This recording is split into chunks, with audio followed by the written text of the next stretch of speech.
Olá, turma, tudo bem?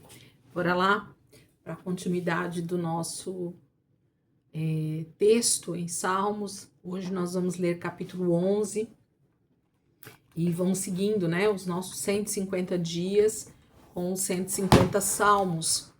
Eu espero que todos vocês estejam bem, espero que todos estejam aí seguindo nessa jornada com a gente. Muito bom, né, ter você aqui no canal. E aí, se você pode, né, se você está assistindo e acompanhando, eu queria muito que você se inscrevesse no canal. Tenho visto aí o crescimento nas inscrições nesses últimos dias, né, isso tem sido muito bom. E você, então, curtisse o vídeo, fizesse comentário, se você quiser, né, comentar algo que o Espírito Santo aí tem ministrado na tua vida.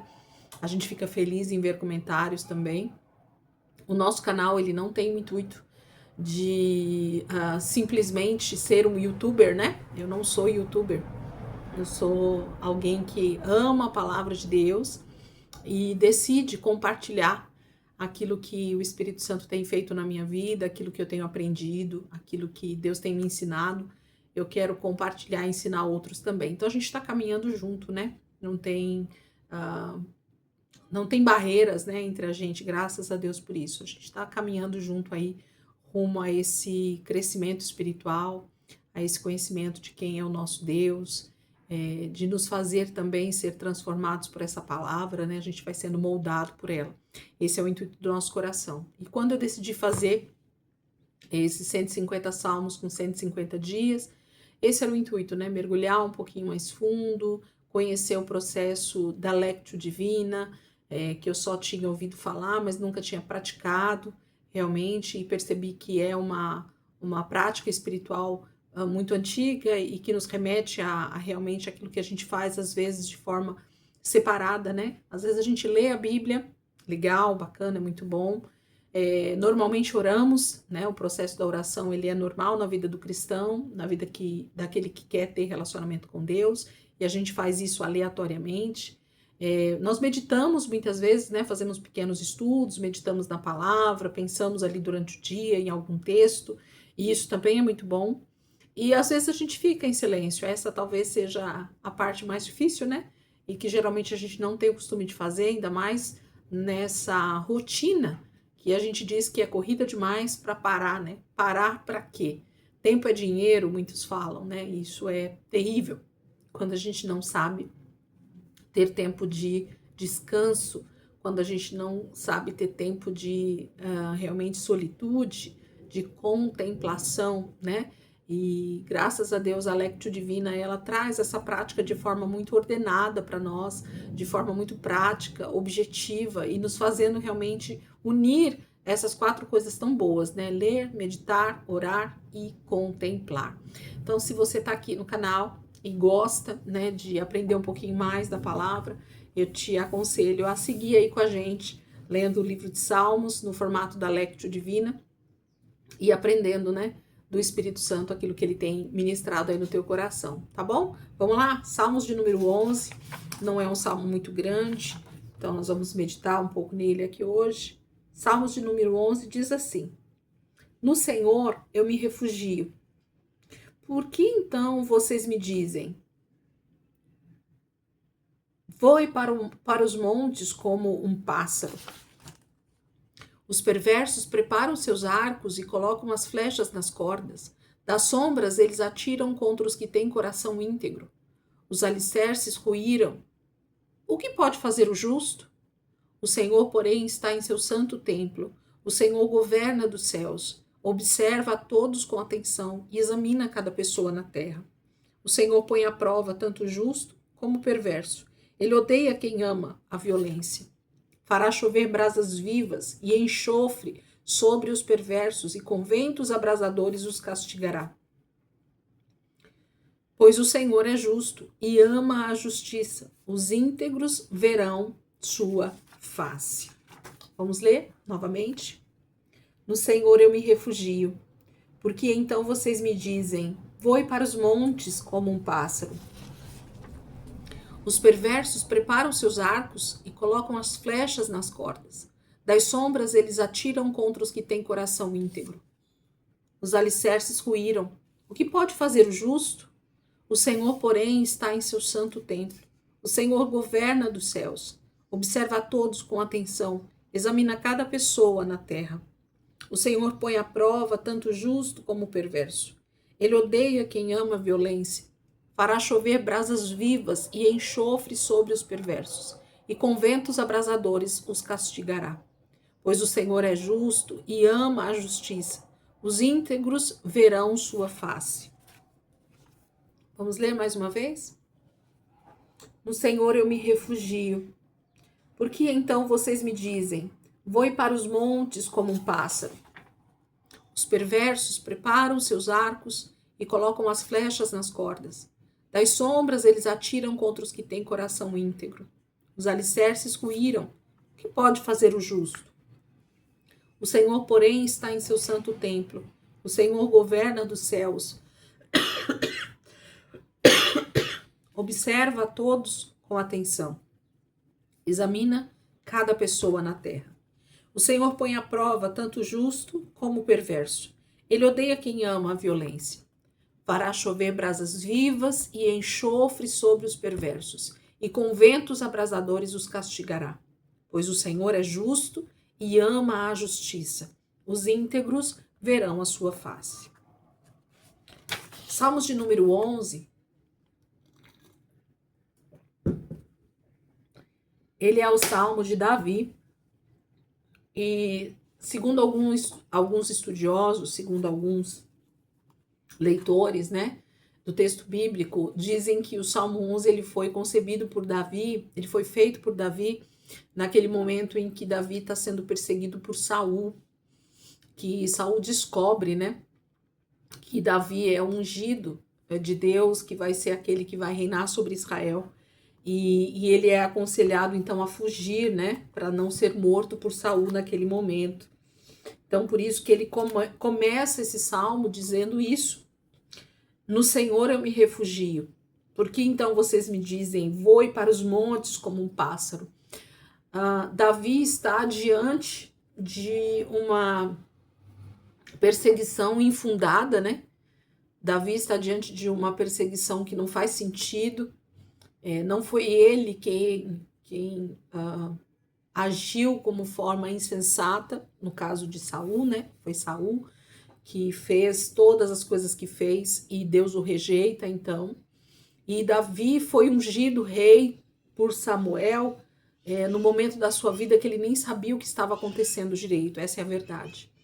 E aí eu já trago esse paralelo para a nossa vida, ainda que a palavra de Deus ela não tem esse intuito de simplesmente ficar fazendo paralelos com a nossa vida, né?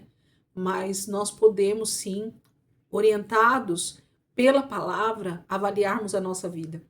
E quantas vezes nós sofremos consequências na nossa vida por perversos, por pessoas perversas, que por causa do seu pecado, por causa do pecado que a pessoa está cometendo, ela está sofrendo na sua vida e ela acha que porque eu estou no meu lugar, recebendo talvez uma direção do Senhor, ou recebendo uma dádiva de Deus, ou recebendo a bênção de Deus sobre a minha vida, porque eu tenho me colocado, né, à disposição do Senhor para ser transformado, então eu sofro essa perseguição que ela não faz sentido, nem para a pessoa que está me perseguindo, porque o que é que eu tenho a ver com o pecado que ela está cometendo, com a vida devassa que ela está tendo, com a vida cheia de defeitos e de pecados mesmo, né, que contrariam a vontade de Deus, contra a minha vida que estou buscando realmente o Senhor para ser transformado. E não quer dizer que eu não tenha pecados, Davi tinha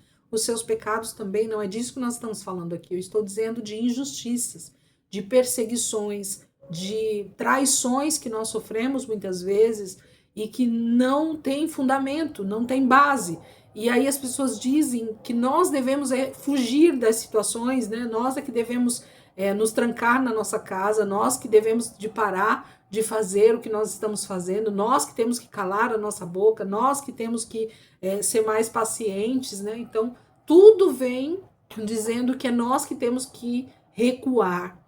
E Davi, nesse momento, ele é colocado para fugir, sim, por causa desse adversário que se levanta contra ele. E nós sabemos que o nosso maior adversário não é o nosso irmão, não é o nosso próximo. Gente, vocês vão me ouvir falar isso durante os 150 salmos, talvez. Porque eu acredito que os 150 salmos, eles estão intrinsecamente ligados a esse paralelismo mesmo, né? É um paralelo que acontece o tempo todo entre o reino natural e o reino físico, entre as coisas naturais e as coisas espirituais, entre o ser humano, mas entre anjos e demônios. Então a gente vai percebendo que, infelizmente, nós, seres humanos, temos duas atitudes na nossa vida: sermos guiados pelo Espírito de Deus, e isso então vai frutificar na nossa vida, isso vai render atitudes e comportamentos extremamente justos diante de Deus, ou sermos guiados por demônios, pelo diabo e seus demônios, né? E isso vai fazer com que nós, seres humanos, sejamos então contaminados por essa deslealdade, por esse pecado, por essa arrogância, por essa violência, por essa maldade que é pertinente ao diabo e os seus demônios. Então, nós identificamos automaticamente quem são os filhos de Deus e quem são os filhos do diabo, baseados em comportamentos, em atitudes, em palavras, em normas, né, em formas de se agir na terra. Então, não tem a ver com ataques cristãos a X, Y ou Z, né? Não estou falando nada disso, eu estou falando de acordo com o meu comportamento, de acordo com as minhas atitudes, de acordo com as minhas palavras. Pela palavra de Deus, nós identificamos de quem somos filhos. Se somos filhos de Deus, somos guiados pelo Espírito e temos obras, na verdade, fruto do Espírito, que são paz, alegria, longanimidade, temperança, domínio próprio, tem mais outras, né, atitudes que trazem esse fruto do Espírito para a nossa vida. E o contrário disso são as obras da carne, que são pertinentes aos filhos do diabo. Deus está dizendo isso, não sou eu quem digo isso. Então, nós podemos perceber, então, pelos nossos comportamentos, pelas nossas palavras, de quem nós somos filho, de quem nós decidimos ser filhos, né? Porque tudo parte de uma decisão, inclusive minha e sua. E Davi, nesse momento, então, começa a sofrer essa perseguição feroz. O início todo, né, do livro de Salmos, a gente tem percebido já, chegando ao número 11, de quanto isso parece ser extremamente latente na vida de Davi, mas Davi está representando a vida de muitos justos, de muitos homens e mulheres de coração íntegro, de coração voltados a serem filhos de Deus, e vão sofrer esse tipo de afronta, mas nós temos um Deus que é o nosso refúgio, que é o nosso escudo, a Bíblia está dizendo, né? Que é o justo juiz, ele é o justo juiz, ele não julga com parcialidade, isso é muito bom, é a palavra quem está dizendo isso. Então, Davi começa a experimentar de forma bem prática essa perseguição por parte de Saul, e ele está, então, dizendo, orando, cantando esses salmos, né? Falando sobre essa situação que estão se passando. E ele diz assim: os perversos preparam seus arcos e colocam as flechas nas cordas. Da sombra eles atiram contra os que têm coração íntegro. As atitudes, geralmente, elas são feitas na sombra. A Bíblia, a palavra de Deus, ela vai nos mostrar sempre esse lugar de ação dos filhos das trevas, que é sempre nas sombras, que é sempre de forma quase que escondida, de forma debaixo do tapete, debaixo das cortinas. Sempre tem algo tentando de alguma maneira esconder, né, a face daquele que está cometendo a perversidade. Então nunca é muito na luz, né? Porque a luz revelaria o perverso. Então ele anda sempre nas sombras. Por isso que a Bíblia vai sempre falar de noite e dia também, né? O próprio texto sempre vai remeter para a gente essa questão da noite sendo o movimento das trevas e o dia, o movimento dos filhos da luz. Por quê? Porque nas trevas ele pode estar escondido, ele pode estar nas sombras e não ser visto com tanta clareza, né? Então ele age e ninguém percebe claramente o que está sendo feito. Então nós precisamos ter muito discernimento para isso, né? Porque é das sombras que eles atiram as suas flechas no coração do íntegro. Então é sempre de forma, parece sutil, que essas flechas chegam ao nosso coração, à nossa mente, e nós somos muitas vezes atingidos e nem sabemos de onde está vindo essa flecha. Ele diz: os alicerces ruíram, o que pode fazer o justo? O chão, né? O chão sai dos nossos pés. O alicerce vai ruindo, né? Aquilo que parecia estar seguro, aquilo que parecia estar firme, agora ele é abalado, porque eu sou atingido, porque o perverso está me atacando. O que é que eu faço? O que, que o justo deve fazer? Davi vai falar que nós só temos um lugar, nós só temos uma atitude a tomar, que é: o Senhor, porém, está em seu santo templo. O Senhor governa dos céus. Ele observa a todos com atenção e examina cada pessoa na terra. Existe alguém sentado no trono. Ele é soberano sobre toda a terra. Não somente o Brasil, não somente a tua casa, não somente a nossa cidade, não somente a nossa igreja, não somente a nossa família, não somente a nossa vida está sob o domínio do Senhor, mas toda a terra está sob o seu domínio. Ele governa do seu santo templo. Deus está agora sentado no seu trono, governando toda a terra. Existe um templo, um santo templo nos céus. Por que que a palavra vai dizer isso tantas vezes para nós, gente? Porque a gente às vezes esquece que Deus está sendo adorado 24 horas por dia no seu santo templo. No lugar da presença de Deus existe agora um lugar todo de muita santidade, de muita adoração, em que anjos, em que seres viventes, como a palavra de Deus diz, em que anciãos estão adorando ao Senhor, porque Ele é santo e a sua santidade se revela em cada uma das suas atitudes, em cada um dos seus agir, né, na terra. Deus está examinando cada pessoa na terra. Gente, o exame geralmente ele fala de coisa mais profunda, né? A gente pode examinar uma pessoa, um médico, né, pode examinar uma pessoa de forma externa e ele passa ali, né, os seus aparelhos, ele olha, ele avalia com os seus olhos, mas o verdadeiro exame é quando é feito um scanner, né, de dentro, e esse scanner só pode ser feito com exames mais apurados.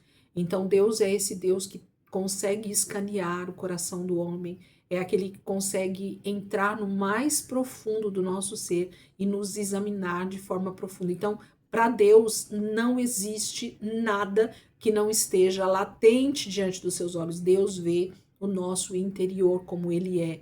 Deus vê o nosso coração exatamente como nós temos nos comportado de dentro para fora. Deus conhece o nosso real pensamento. Então, nada vai ser obscuro diante do olhar de Deus.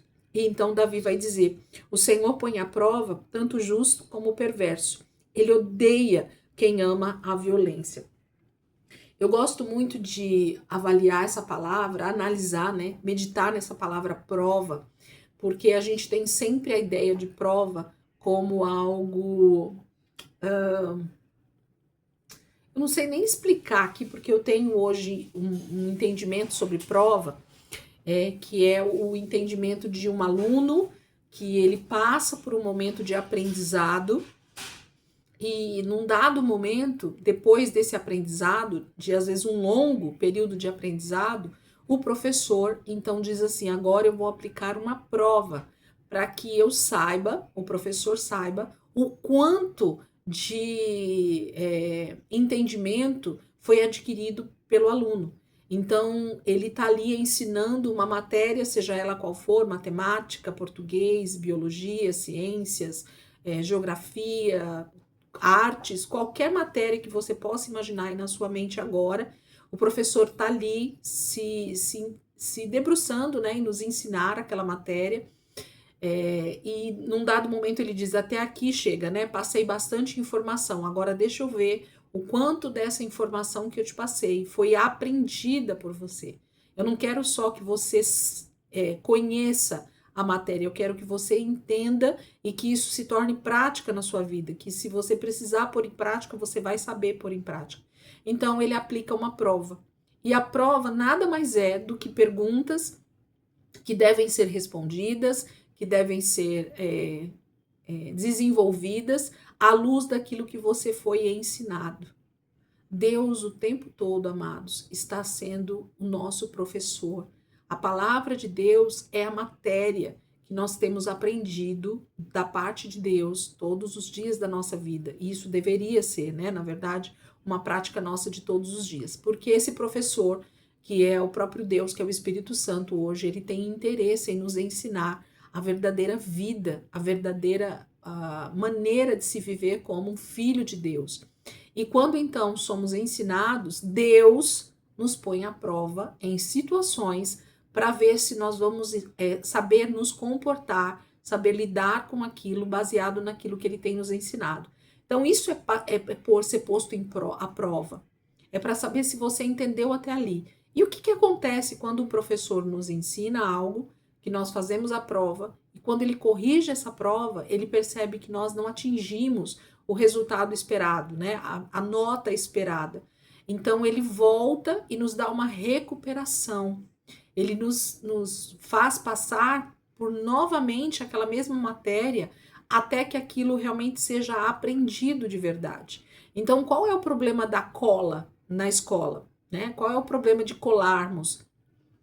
É que eu não vou ter aprendido. Eu vou simplesmente usar de artifícios extremamente ruins para responder questões que deveriam ter sido aprendidas e não simplesmente decoradas. Porque quando eu decoro algo, eu vou passar um tempo e eu vou esquecer, porque eu parei de me dedicar de decorar aquilo, né? Então eu vou esquecer. Agora, quando eu aprendo algo, pode passar 1 ano, 2, 10, 20, 30, 50 anos. Quando eu sou colocado à prova quando eu sou perguntado sobre aquele assunto, porque eu aprendi, eu vou saber responder com exatidão. Percebem como Deus põe à prova tanto o justo quanto o perverso? Quando nós somos colocados numa mesma situação, no mesmo comportamento, né, numa mesma atitude, Deus então percebe quem é o justo e quem é o perverso. Lembra que eu acabei de falar no início de que as obras da carne e o fruto do Espírito é que demonstram quem é o verdadeiro filho de Deus e quem é o verdadeiro filho do diabo. Porque é na hora da prova, é na hora que o professor põe a atividade para nós, é que nós então entendemos se nós aprendemos a lição ou não, se nós temos ouvido quem é o nosso professor diariamente, né? Deus, o Espírito Santo ou o diabo e os seus demônios? Quem nós temos dado ouvido no nosso dia a dia? É de acordo com a prova que isso aparece. Então, por isso que Deus não vai agir com injustiça, porque ele vai pôr à prova tanto o justo quanto o perverso, na mesma prova, geralmente. E é de acordo com o resultado dessa prova que ele identifica quem é o justo e quem é o injusto, quem é o perverso e quem não é o perverso, né? Então Deus consegue. E baseado nisso, a sua justiça vai acontecer. 2 coisas vão acontecer. A primeira fará chover brasas vivas e enxofre sobre os perversos, e com ventos abrasadores os castigará. O juízo de Deus trará esse tipo de consequência para o perverso. O inferno, o lago de fogo e enxofre, é o lugar da morte eterna. É o lugar do juízo de Deus para todo aquele que decidiu viver de acordo com a perversidade, com a maldade, com tudo aquilo que não pertence ao Senhor. Porém, versículo 7 diz, pois o Senhor é justo e ama a justiça. Os íntegros verão a sua face. A diferença está, aquele que é perverso sofrerá as consequências pela sua maldade, pela sua perversidade, Deus agirá com justiça sobre ele e ele terá o castigo de brasas vivas, enxofre e ventos abrasadores. Né? O inferno é o lugar de morada eterna para os perversos. Mas os íntegros verão a face de Deus, vão estar com ele, poderão olhar nos seus olhos, verão ele face a face.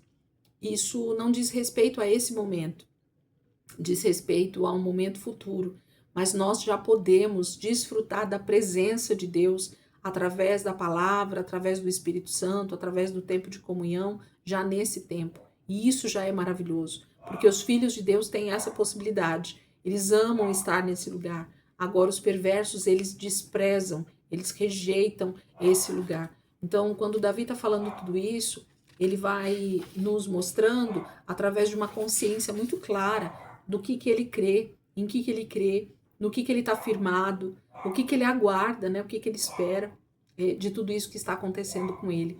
E essa deve ser a nossa esperança, a nossa expectativa também. Assim Deus aguarda, né? Que essa seja a nossa esperança e a nossa expectativa. Amém, meus amados? Vamos orar baseado nesse texto tão lindo, tão maravilhoso, né? Como a palavra de Deus, ela tem resposta para nós em tudo, né? Tudo que nós vamos buscando o Senhor, vamos orando ali, o Senhor vai trazendo resposta para nós.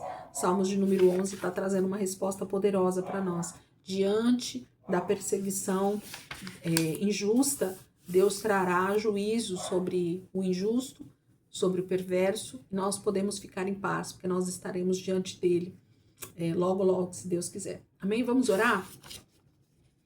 Senhor, nós queremos nesse dia dizer que nós estamos muito gratos, porque a tua palavra tem nos trazido um refrigério tão maravilhoso, Jesus. Quando lemos tamanha perseguição, quando lemos tamanha afronta que o teu filho Davi e tantos outros homens, mulheres ao longo da história sofreram, Senhor, justamente por serem justos, por serem íntegros, por falarem a verdade, por agirem diferente do domínio desse século, né? Por termos um comportamento diferente no nosso dia a dia, Senhor.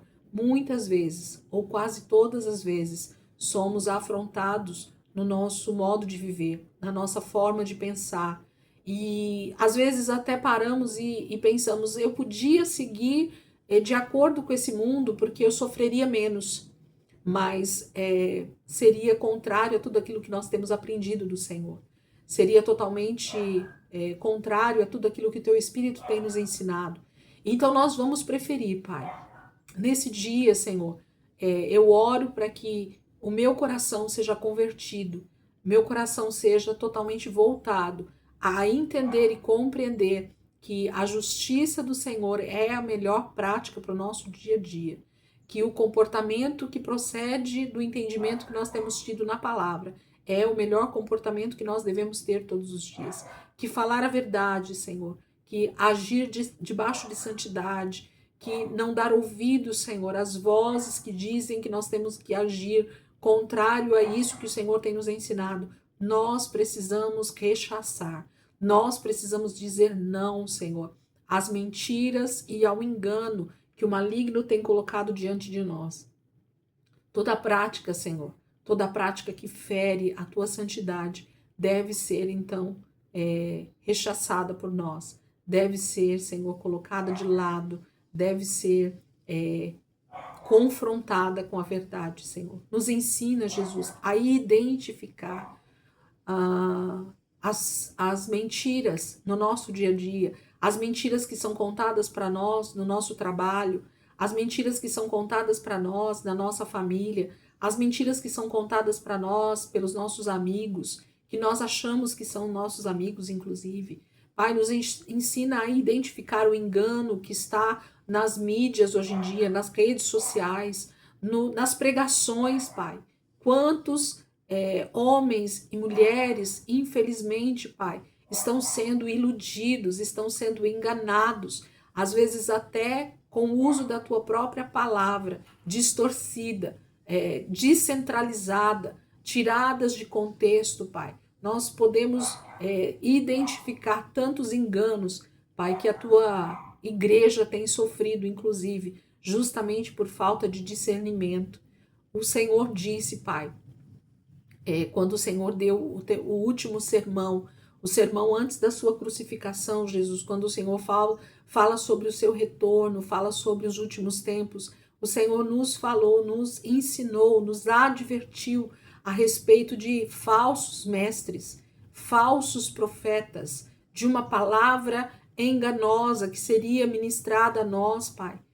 E o Senhor nos alerta a estarmos então conectados, a estarmos antenados, Pai, com a tua palavra. Não estarmos dando ouvido simplesmente às vozes de outras pessoas que tentam nos ensinar a tua palavra, mas que nós mesmos sejamos aquele que vamos para as Escrituras. E assim como nós estamos fazendo nesse momento, Senhor, olhamos para a palavra, lemos ela com atenção, meditamos nela, Senhor, com atenção. Se preciso for, várias e várias vezes, Senhor, o mesmo texto. Se preciso for, Senhor, pedir sim um conselho de alguém que nós entendemos que é alguém também guiado pelo teu Espírito. E se então esse entendimento for fortalecido, no mesmo entendimento, amém. Se não for, que a gente possa buscar o Espírito Santo todo o tempo para nos ensinar as Escrituras.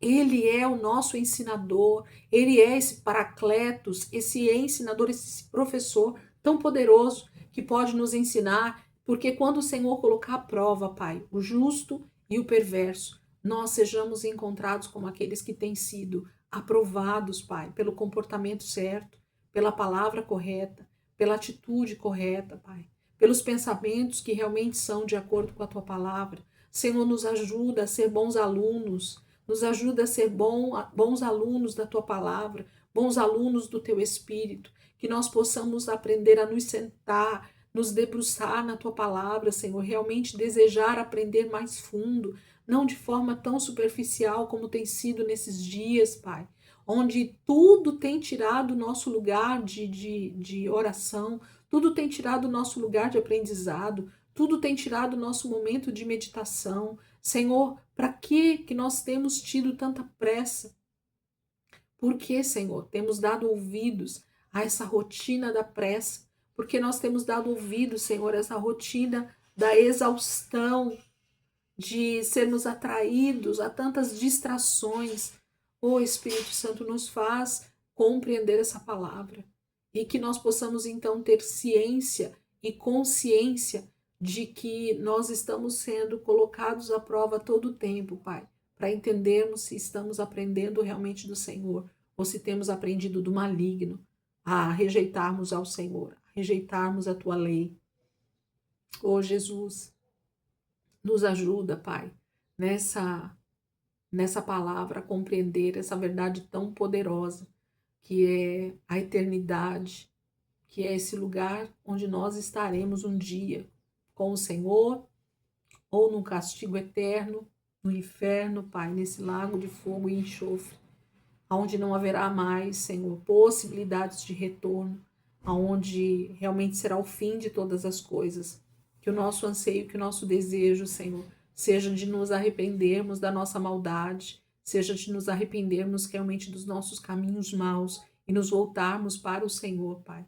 Nos ensina a ser filhos obedientes, filhos que ouvem o conselho do Pai, filhos que ouvem o ensino do Pai e assim podem seguir, Senhor, a sua vida com tranquilidade, porque estarão cercados por esses ensinos, estarão cercados por esse refúgio onde o Senhor nos guarda, onde o Senhor nos livra. Obrigada, Jesus, como o Senhor tem sido amoroso conosco em nos ensinar tantas coisas, em todas as áreas da nossa vida, Senhor. Desejamos ser ensinados pelo Senhor. Obrigada, Espírito de Deus. Obrigada, Pai, por aquilo que o Senhor está fazendo nesses dias. Obrigada, Jesus. Nós somos gratos pelo Senhor. Queremos ver a tua face, Jesus. Assim como o Senhor é, nós queremos te ver, Jesus. Nós já temos experimentado, Pai, a tua face através da palavra. Nós já temos experimentado um vislumbre, Senhor, da tua presença através do teu Espírito, que se move em nós, que habita em nós, que nos dá essa presença tão poderosa do Senhor em nós. Obrigada, Jesus. Obrigada, Senhor. Obrigada por tudo isso que o Senhor tem feito. Amém.